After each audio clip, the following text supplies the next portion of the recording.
Pass me the torch, still blazing. Try to break my will so I won't change. I'm changing too much, but I can't keep still. Fight for the ones who saved me. I'm bleeding red like the ones we're saving. I'm not breaking. Catching up to the power I'm chasing.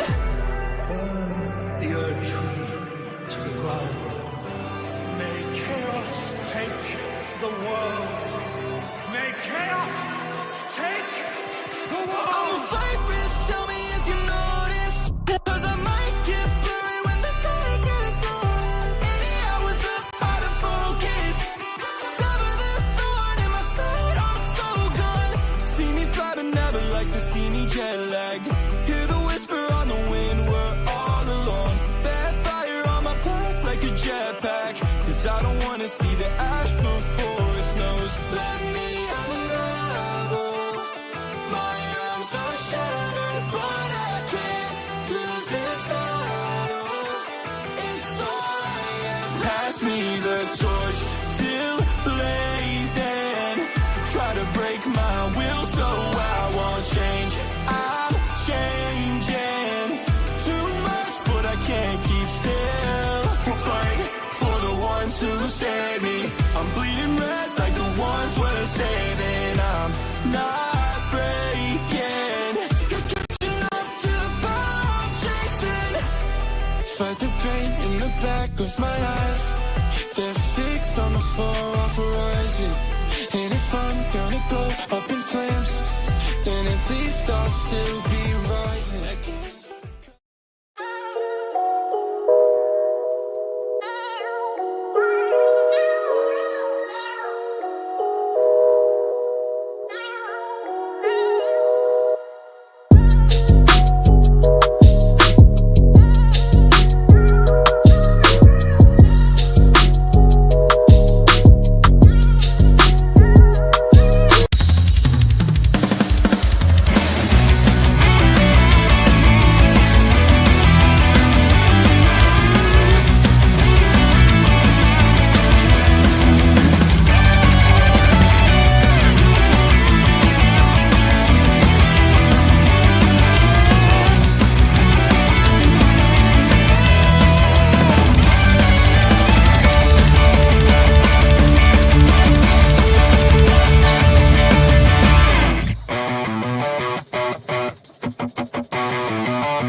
And we're live.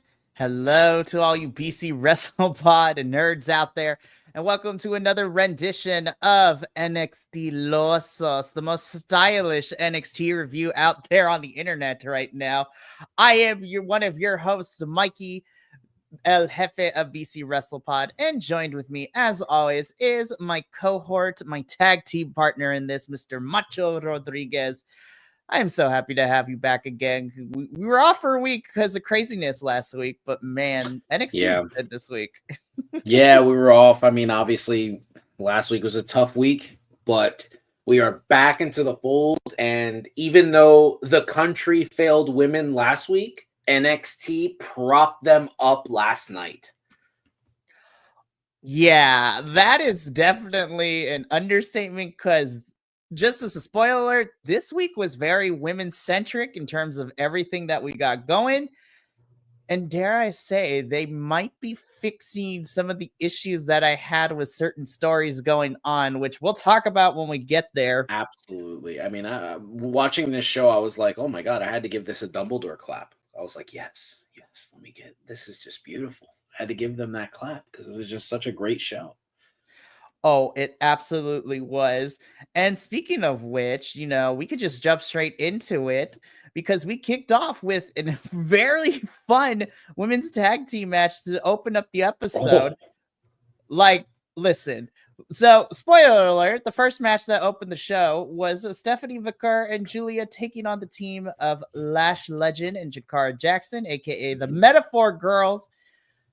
We've already stated how much I love Stephanie and Julia. They did fantastic. But can I just say, I was actually really impressed with the Metaphor Girls. Like, Lash and Jakara continue to be amazing as a tag team. Yes. They continue every time they get into the ring. I'm like, girls, you are getting better and better. I'm like, they are just so good. And just for how young they are in their careers, they work well with anybody. And the opportunities they've gotten to face Bianca and Jade. They fought the Sky Pirates, Julia and Stephanie Vicker. I'm like, Lash and Jakara are having that moment, and this match was awesome. I really enjoyed this one. Yeah, 100%. I love it. I mean, this is a testament to what happens when you cut dead weight off you. And I've always thought that that little guy that they run around with, that he was just dead weight. Like, I was just like, I'm just not sold on this guy. I mean, I don't know what's the difference between him and Pete Dunne and guys like that. But when I watched these two women get to flourish and get to be the focus of the story, because that's the biggest thing. They're getting to be the focus. They get to be everything that we asked for. And then for them to move up to do Raw, to do SmackDown, to do a PLE in a different country, to get that spotlight, right? And then for them to consistently, this isn't like they came up and they had like, oh, like they're not getting their shine. Ever since Kevin Owens interrupted them for Cody Rhodes for that story, they have been on fire. And every single moment that they have taken, they have relished in it. They have just surpassed it. Like, it is one of those things where we didn't even know what to expect. This isn't like Bianca, where like Bianca comes into the business and people have such high hopes for her. Like, it's like, oh, you're an Olympian, you're a world's strongest woman, you know, you have all these things. We expect you to come in and do good. They're relatively unknown. And then they kind of come in and they're like, I think they're main roster ready. I think you can have them win the tag titles from Bianca and Jade right now, and they can cycle through all three shows. And I think it would add the importance to the tag team. I love what I'm watching, but for me, as much praise as I want to give them, I think we need to talk about the chemistry between Stephanie and Julia, because they wrestle like the machine guns. Like, they wrestle like they've been tagging for years. How is that possible? It's like, you know what it reminds me of? It reminds me of Sheamus and Cesaro. How they just all of a sudden tagged together, and it was like, dude, you guys are awesome together. I couldn't even believe, like, they'd be doing tag moves that's like, you guys haven't been doing this forever. I started like deep diving yesterday. They don't have a lot of tag matches where they're together. How the hell did they pull this off in such a short amount of time? Well, the crazy thing is because you're exactly right. Together as a team outside of WWE, they've tagged here and there, but not to a full extent like, say, a Motor City Machine Guns or even the Street Profits, where they've been a tag team forever. I think that's just a testament to how good and how amazing Julia and Stephanie are. You know, even though they haven't been tagging forever, I would say that both women have the pedigree. If we look at all of the stuff they've done outside of the company, Stephanie and Julia traveling all over the world, Julia being a mainstay of the Joshi wrestling scene in Japan and also traveling the world, Stephanie having moments in Mexico, Japan, Chile, South America. Like, these girls have already done the travel the world to kind of gain more experience. And now we in the Western world on Western television get to see to the extent of those years of training and learning and fighting all different people from around the world. But you're absolutely right. Julia and Stephanie feel like they've been tagging for their whole entire career. And that's just a testament of how good they are individually and just how well they work together. again, their combo finish, I'm just like, this is amazing. Like, I mean, they just do the Kenny Omega and Ibushi move. Like that's what they do. And but to just watch them perform together, like even their tag sequences, right? Like the way that like Julia will hit a couple spots and then she'll tag in Stephanie and she comes in. It's almost like man, I hate to say this because of everything you said is absolutely right, but I almost feel like they're just better as a tag team than they are individually. And it's wild to say. It really is wild to say. And I think it was smart for NXT to kind of present them together as a unit, for this first, I'll say like the first act, if you will, together. And then, but we will probably, hopefully, get to see them, what they do individually or, in this group, because after the match, so spoiler alert, Stephanie and Julia do pick up the victory here, which well-deserved, but Jakar and Lash didn't make it easy for them, which I loved. And we have our in-ring person, interviewer, Blake Howard, and, he asked Stephanie and Julia that in the coming weeks, both of them will have women's Iron Survivor qualifying matches. And so what do they think about that? And basically, Stephanie just tells Julia that they'll see each other at Deadline. They're like, they don't do the, I think I'm going to do well. I'm going to qualify. Oh, They're like, nah, girl, I'll see me and you, Stephanie and Julia are like, nah, we'll see each other at Deadline. That was just it's a given. And I was just like, I am here for I the loved confidence. it. Julia just immediately saying, I knew this was coming. And then Stephanie just being like ignoring the other women, just being like, I'll see you at Deadline. I was like, this is what we need. We need this type of like I'm here to take over. Like we're a team right now. It's all good, but this is gonna be my brand. And I love that. I absolutely love it too. And speaking of, the Iron Survivor, because after this, we get a video package that highlights the last 2 Iron Survivor challenges we have, as well as breaking down the rules. I'm not going to lie, when it happened 2 years ago, we got the first Deadline, I was just like, I'm a bit confused and it seems kind of convoluted a little bit. But then once I saw that and then we saw how crazy last year's got, I was like, okay, I'm fully sold on this. I like the concept. Wrestling has done anything and everything. So I give NXT props for trying to take things that we already know and try to be a little bit more creative with it when we get it. So again, it's a little bit convoluted, but once the match gets started, it's amazing. And then of course you have the propensity to have amazing moments like last year where I was yelling at my screen because everybody kept hitting Trick. And then last 3 minutes, Trick pulled it out, and which led him to get his match, which then went through Ilya and Carmelo and all that. And then, of course, last year's winner, I was shocked. I was like, Blair pulling out the final pin because it was tie. It was a 3-way tie, and Blair got the final pin the last 2 seconds and won. So I'm just like, if they put the right people in this match, I think this is going to be amazing. Say what you will about him personally, but I love that Josh Briggs and Dijak destroyed a lot of the men last year, which was a lot of fun to watch. And then they went on to have a really great match at Stand and Deliver, but that's beside the point. The reason I'm talking about this is because, again, no filler this episode. We just jumped straight into the second match, which is our first women's Iron Survivor qualifying match. And this is, Cora Jade taking on Sol Ruka. I love that Cora was playing mind games in this match. I was like, yes, girl, sell that character. Yes. But we talked a little bit about this before we went on air. There is something to be said about the fact that they put Sol, over Cora, and Cora, lost this match. So spoiler alert, Sol Ruka wins, and she is the first woman to head to Deadline for the Iron Survivor Challenge for the women's side. I was actually pleasantly surprised, and I'm a big Cora Jade fan, but I was like, you know what?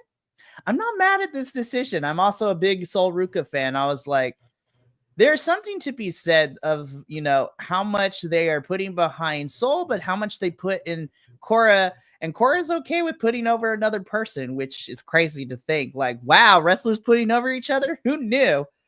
Yeah. But I really enjoyed this match. I love this. I love this. I did. Yeah, for me, this was a surprise of the week. Like we talked about Cora a couple weeks ago, and I knew when she was coming back, like she was gonna be a focus. Like she's a former NXT women's champ, she's a former NXT tag champ, she is one of CM Punk's, quote unquote daughters. Like the way the company feels about her, and she's just had two devastating injuries. It almost feels like, okay, she's working a different style now. She's not necessarily working her like Saraya style, the Paige style, because that's who she reminds me of a lot. And I'm watching her, but then I see, like, I love the character development, like the backstage, kind of like during the entrance where she's like, you snatch souls, but you're not going to snatch mine, kind of thing. And the spot, the actual finish, like she put Soul over so many times. First of all, Soul got on her like a surfboard during this match. She's like, that to me, like, I listen, I know that it's a thing in the past, and I know we hate it in actual like sports now. And I don't want to say like actual sports and then have people just harken on that word. But one of the things I hate about the NBA now is that everybody's friends. They're all friends. They don't want to really compete against each other, right?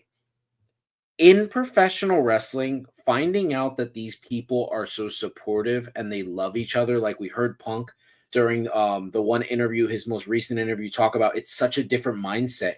You can tell that these women want the other woman to succeed. There's no more backbiting. There's none of that stuff. Like they're just so supportive of each other, and for them to just go out there and be like, hey, yeah, you want to do this to me? That's fine. Do it. Absolutely. If it makes you look cool, maybe they put you on a t-shirt, like riding me like a surfboard. You know what I mean? Like when Roman stacked Bryan and Edge and then they put them on a t-shirt. Like I love the way these women have been presented in NXT. I think whoever's in charge of it, whether it's Hurricane Helms or it's Matt Bloom or it's Shawn Michaels, whoever is doing it, I just keep doing what you're doing. It's beautiful to see, and this show is a testament. And I would just like to say this, because I feel like I'll forget it by the end of the show, so please forgive me. This is proof that the women in WWE can have their own show. This NXT show, it was a 2-hour show. This is proof that they can have their own show. And I can't wait till the ratings come out, because I know that's a big deal in the IWC now. And I know these ratings are going to be over 700,000. They are definitely going to, that's amazing. And there's something to be said and I try to be fair because I feel like NXT is a world alongside Raw and SmackDown, Mm-hmm. but Raw and SmackDown are your main shows, and then NXT is the third brand. Mm-hmm. I feel that for me, I enjoy some of the stuff on Raw and SmackDown. Don't get me wrong. I think the talent is there, but there's something so special about NXT that I feel like there is a certain magical index that NXT has that I feel like sometimes Raw and SmackDown miss half the time. And, of course, different people in charge, different creative behind those decisions. But I agree with you. I need and I want a whole entire women's show. You have such a stacked roster in NXT. That alone you can do something with. But then you can bring in like some of the girls from the main rosters to kind of do a crossover, have some main stars come in, have matches, the NXT girls get showcased. I'm just putting it out there, and everybody gets tired of me doing this, but of course I'm the biggest cheerleader of TNA, because TNA last year did that. They had a knockout. They literally had a monthly pay-per-view where it was just nothing but knockouts division. So all the women had matches. We had championship matches. We had singles matches, tag team matches. We even got one of my personal favorite gimmicks, a Monsters Ball match in honor of like Daphne and all of that. And the women killed it. Like, we are in a place, not just in NXT, but in women's wrestling. There is so much talent out there. And especially in NXT, I need to have, if you don't want to call it Evolution, that's fine. But bring me a whole entire new pay-per-view, or even like another show for NXT to have. Like, let Level Up be the women's show. Like, Yeah. we can turn Level Up into a women's show easily. I agree. And one thing that I feel like people need to pay attention to is I think that there is this narrative that's out there that when we are championing like having a women's show that we're talking about all of the women relegated to a 2-hour show a week. No, that's not what we're talking about at all. You keep doing what you're doing on Raw and SmackDown. Whatever segments, whatever matches that women have on the shows, don't take that away from them, but give them their own weekly show.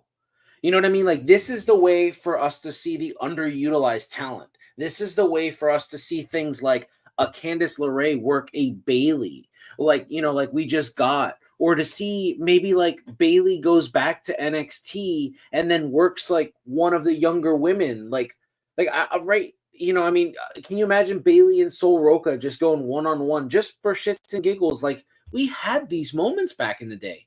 I mean, AJ Lee went back and worked Bailey on NXT television. People don't even remember that happened, but it did. Right. We're not talking about relegating them to a show. We're talking about in addition to what they already get now. Oh, absolutely. And, you know, I think it was Roxanne who got the opportunity, but like when during the summer, when Asuka came over to NXT and she and Roxanne had a match, I was like, listen, when Roxanne gets to the main roster, like I need a full 15-20 minute match because Roxanne's that girl. But all to say, NXT does such a good job of showcasing their women. Now let's take it to the next step, like for sure. Mm-hmm. So after this, we get a couple of backstage segments. We see Javon and Cedric locking in because they both have qualifiers for the Iron Survivor Challenge coming up this episode. And then when we come back from commercial, we see that Dion Lennox is talking to Carmen Petrovich, or more accurately, Carmen's talking to Dion. Ashanti the Adonis comes in, takes issue with Carmen. Brindley comes in, and both Dion and Brindley are tired of this back and forth between the two of them.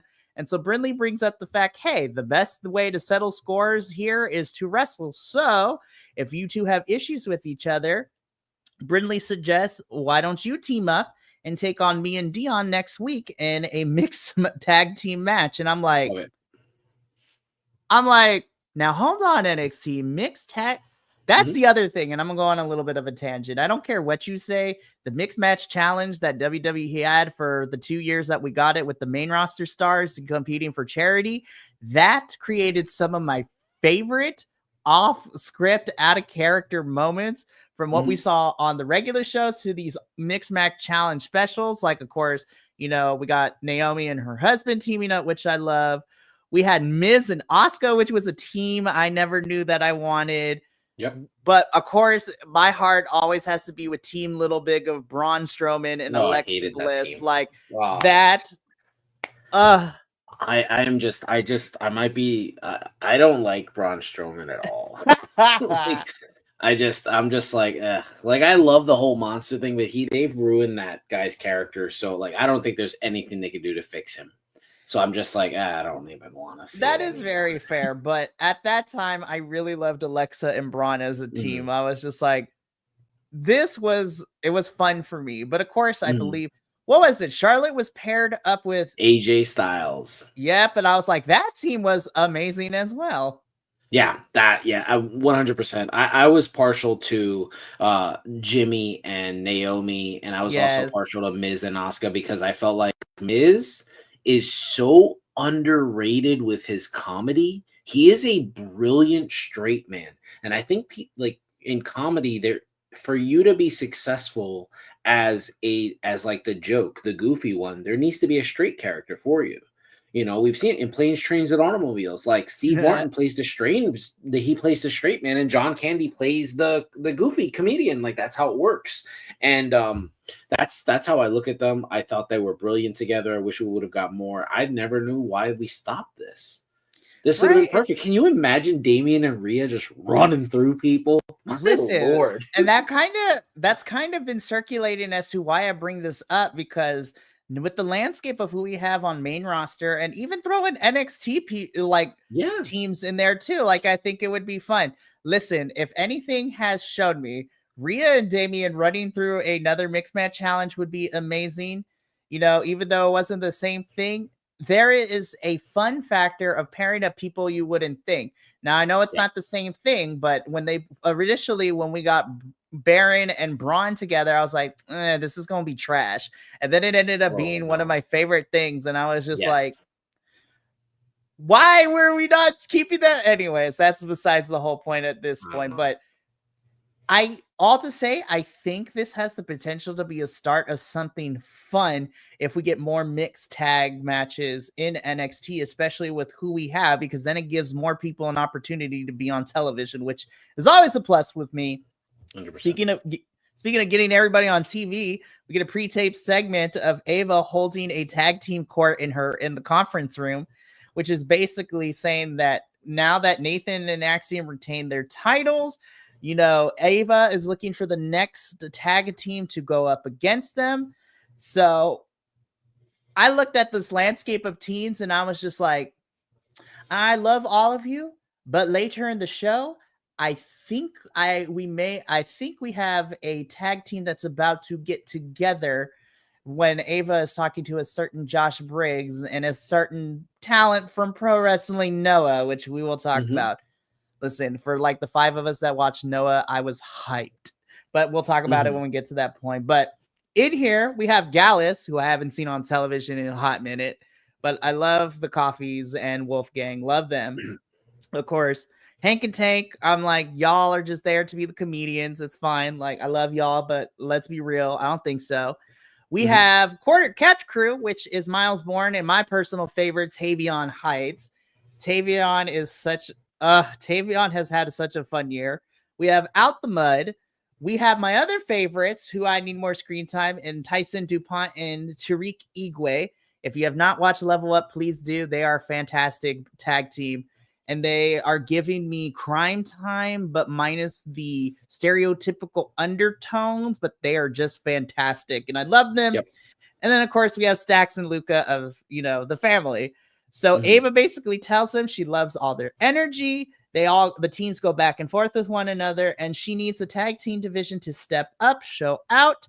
And then she wants to make sure that, she feels comfortable enough making sure that when she makes the final decision, that it's for the right choice.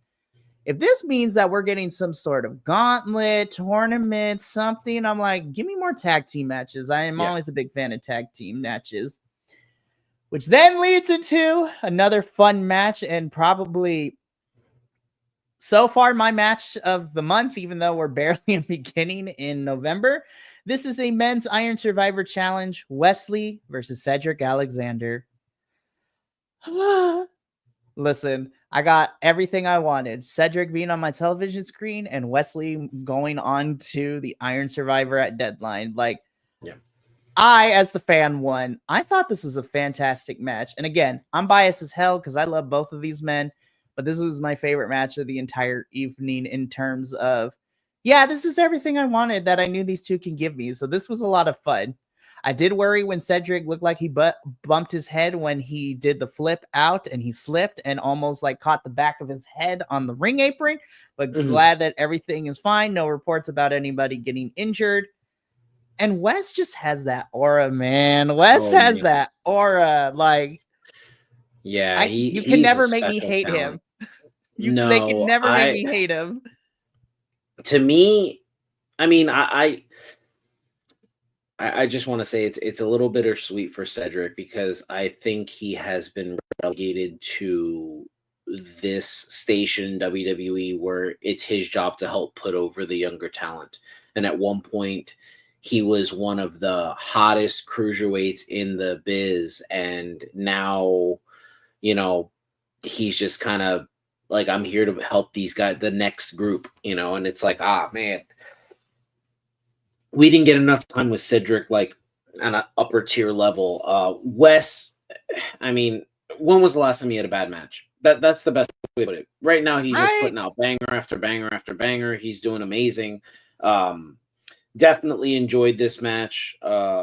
I'm gonna stick with Cora and Soul as my match of the night. I just That's I just fair. feel like the ending spot just sold the whole thing for me, and the surprise element. We don't get surprised with nothing anymore, but so I feel like we know everything, So it's just like one of those things. Definitely enjoyed it. Definitely enjoyed the match. Just a little sad that we didn't get to see Cedric's finish because it's so dope when he does it. Right. I love Cedric's finish. But again, I like this match a lot. It was my personal favorite only because I'm biased to these two. I'm just excited at the prospect of all the crazy things that Wes is going to cook up in that match at Deadline. Like that Yep. is going about to be crazy. And spoiler alert, unless something crazier happens, I honestly think Wes is going to win that. I think it's time, man. It's time to start pushing Wes to be the next challenger to Trick for Yeah. that championship. Like, absolutely. Like, so much fun. So from here, what ends up happening is that after this match, again, this was one of my personal favorite. We get like a pre-tape vignette. We see Tony D'Angelo eating dinner, and then Sean Spears, aka the formerly known as Ty Dillinger, goes in to talk to Tony about everything, and that Sean is being persistent. The Don calls Spears annoying, but basically Tony's just like, all right, well, if you want a match, then I'll give it to you. Just stop being a little pest. But more importantly, it seems that Sean Spears is setting up Brooks Jensen to be the one to face Tony. That little stare off into the camera at the very end was very creepy. And I was just like, Sean Spears, what are we planning here? You have me intrigued with all this going on. Yeah. I thought this was interesting. I almost feel like Sean Spears is portraying his AEW character in NXT. That's what it Right? feels like to me. The chairman character. It's really interesting. He's not. Yeah, I mean, I'm glad he's not like 10, like he's not doing that anymore. But it's just, I want to see him perform. Like, I'll like, you're a good worker. Like, you're solid in the ring. Like, I want to watch you. Like, I get it. He's got his arm, like, he's all messed up right now. But like, I'm not the biggest Brooks Jensen fan. Okay, so really quickly, I like Brooks, but I feel that since we split him and Josh up, I feel like we haven't really done, well, to be fair, I feel like we haven't done much with either of them. I will say Josh has probably had the better route because he was at Stand and Deliver this year in that triple threat against Dijak and Oba for the North American Championship, and then NXT sent him to Pro Wrestling Noah for their tournament along with Tavion Heights. And then at least Josh has been on television more.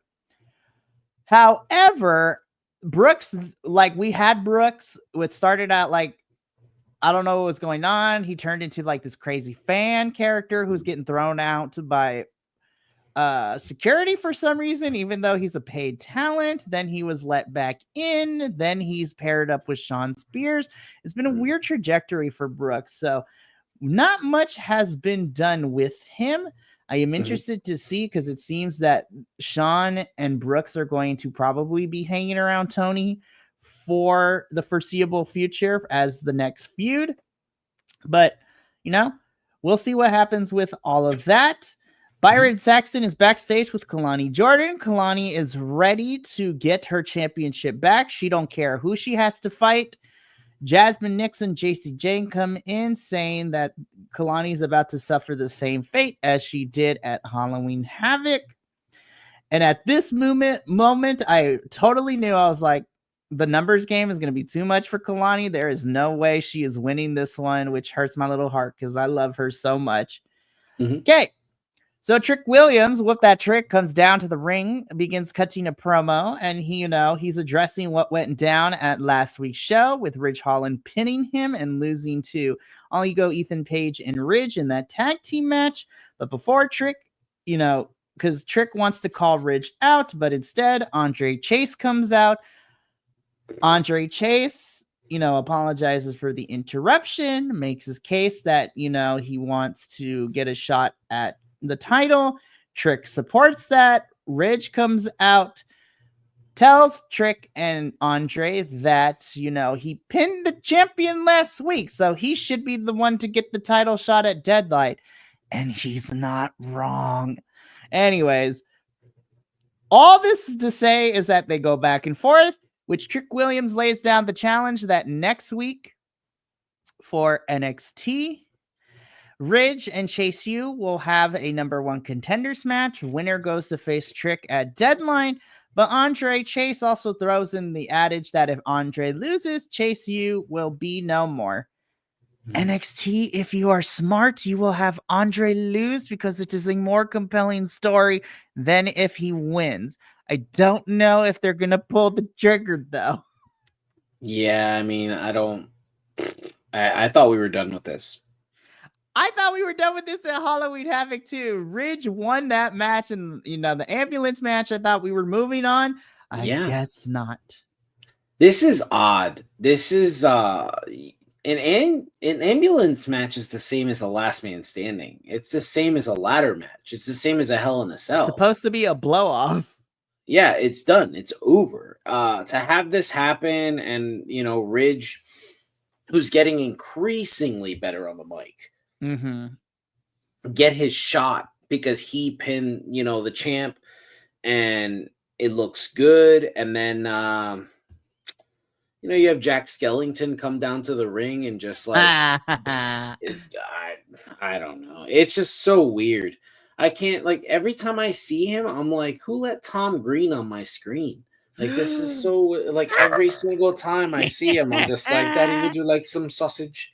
Daddy, would you I'm just like, come on now, get out of here. I can't take that guy seriously. I'm just like, please lose your Chase U, because I think it would be like what you said. I think it's a better story if Chase U has to follow Ridge. It is a more compelling story. Ridge as the leader would be really interesting.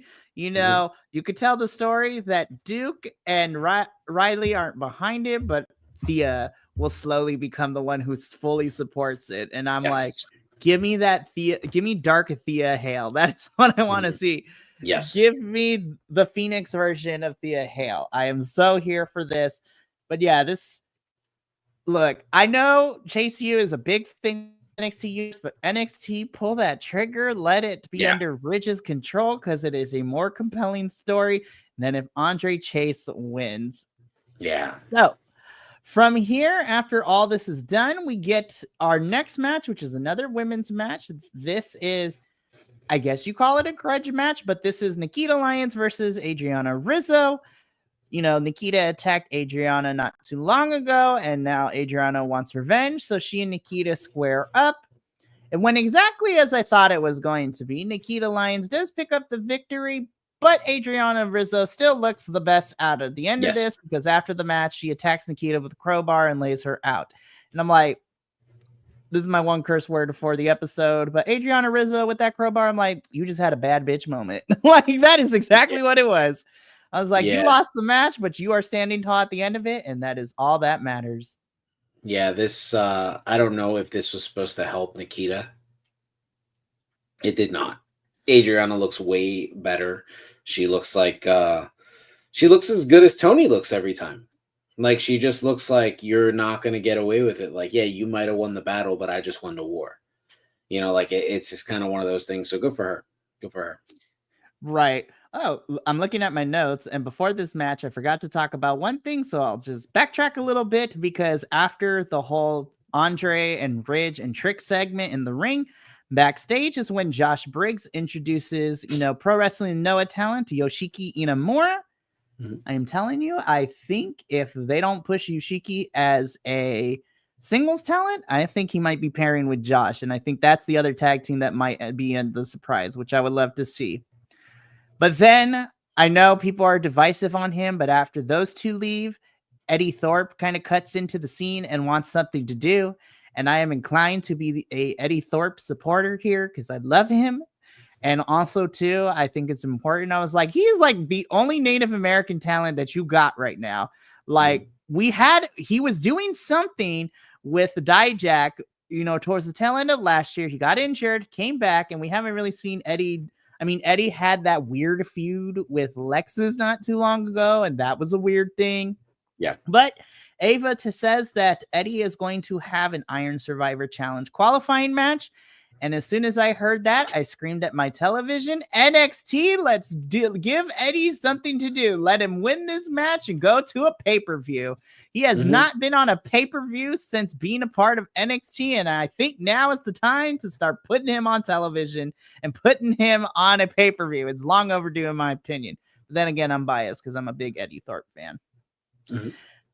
So, after all this is done, after we fast forward a little bit after the match, Andre Chase, we see him again telling Chase U that the university was built on taking risks and next week will be no different, and that they will be riding the highest of highs as Andre will get his first shot at the NXT championship, which I had to pause my television. I was like, hold the phone. I had to go back. I was like, well, hot damn, he's not wrong. He has never gone after an NXT championship. I'm like, you have been here since the rebrand. How have you not gotten a shot at the title yet? That is so weird. I'm not saying he should win it, but I was like, that's bizarre that he hasn't. Yeah. We get a quick vignette from Zarya looking all badass, and it makes me super excited.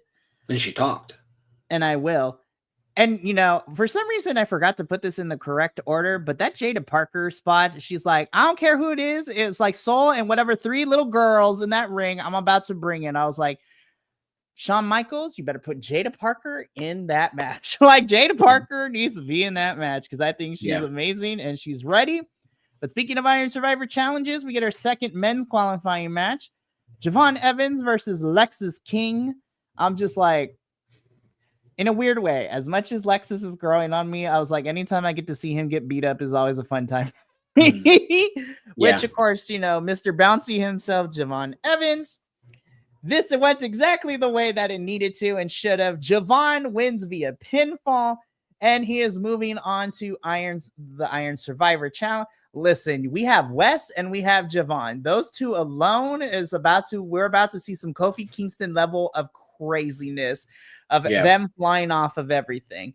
But I am excited to see who ends up being next too, because I'm like, okay, we have 2 high flyers, we need a technical person, we need a powerhouse. Like, let's just stack it with different people. Yeah. But and they usually do like these multi-man matches. They usually make sure that there's a different style worker like for everything. Like whenever they did like the NXT, the North American Championship, like the inaugural championship, they always make sure that it's definitely like a carnival of talent.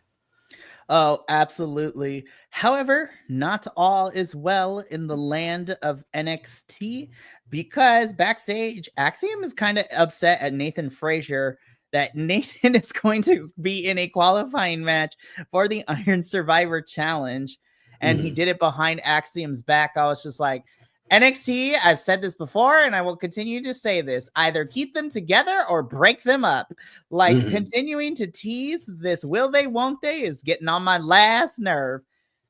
And I'm like, it was cute for a little bit, but now either pull the trigger and break them up after they lose the titles, or, have them fix the relationship, because the will they, won't they is getting on my nerves.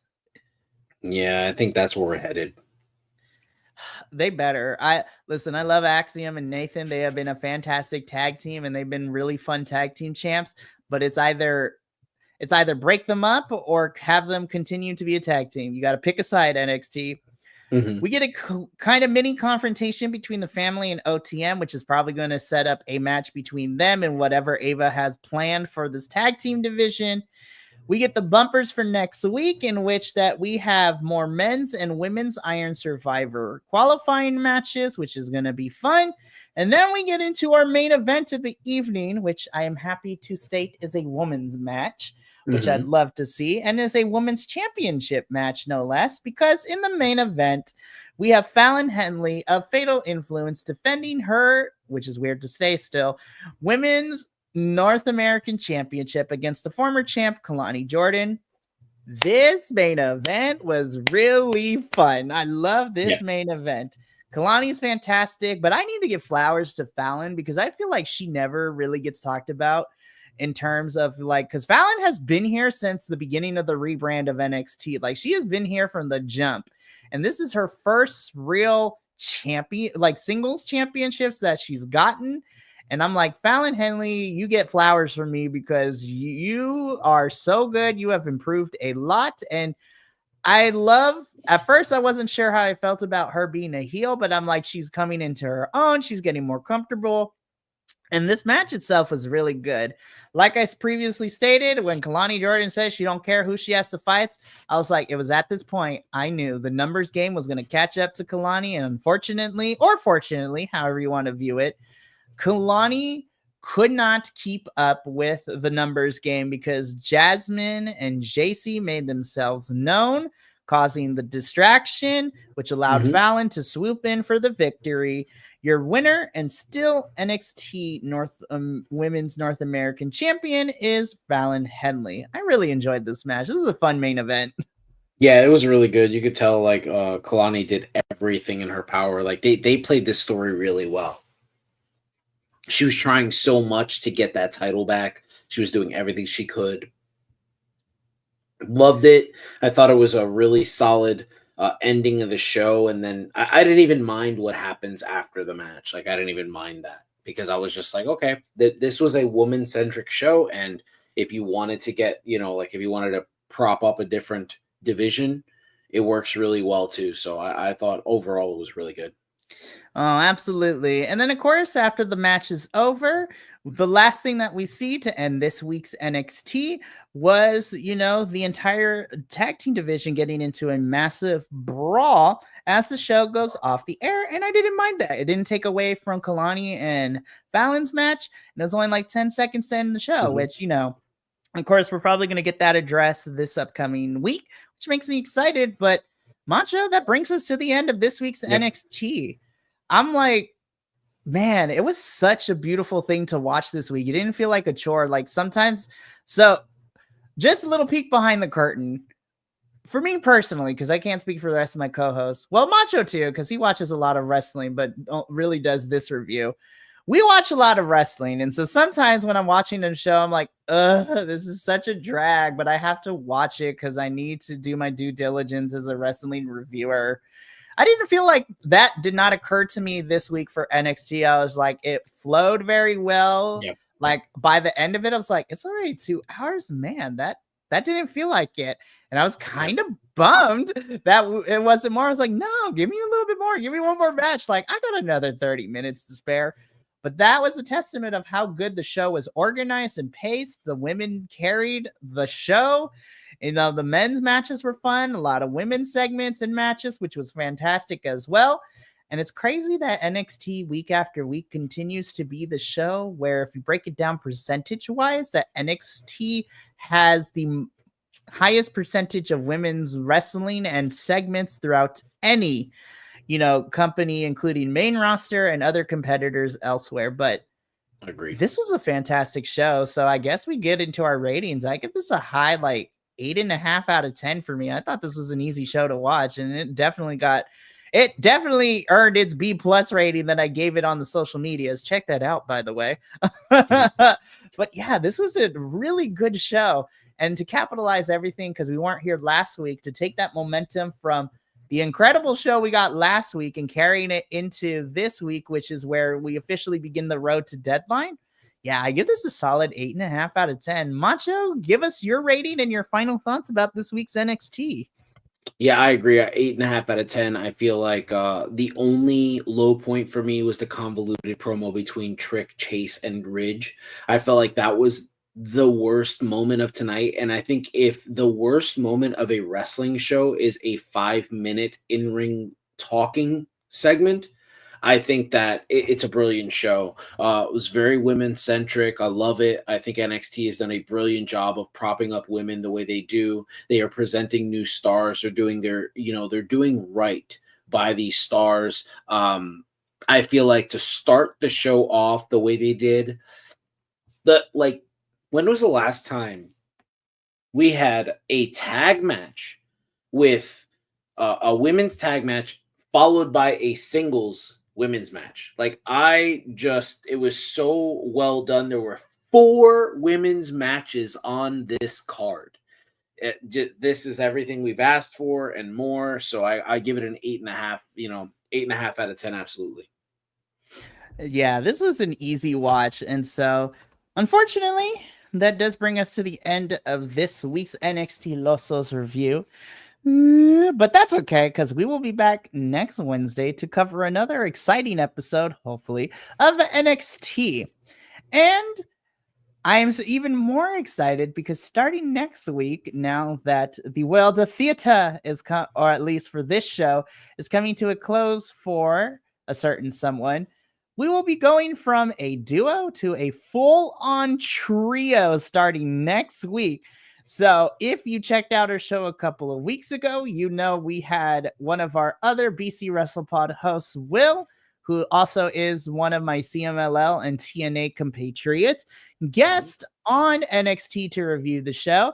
And after some conversations between everybody, we did the announcement that he will be joining us as our third for NXT. So starting next week, the trio is back together, and I cannot wait. I'm super excited to have Macho and Will be my NXT 2.0, if you will, co-host to review NXT, which has me super excited. But to see all that chaotic energy, you're going to have to come back next week. But until then, from myself and Macho and the rest of the BC WrestlePod family, remember, take care of yourself, love one another, stay biconic, and more importantly than anything, you always deserve to finish your story. We'll catch you next week for NXT, and you can see me like in 2 hours for CMLL, but I still got time. But until then, sayonara, adios, and talk to you later.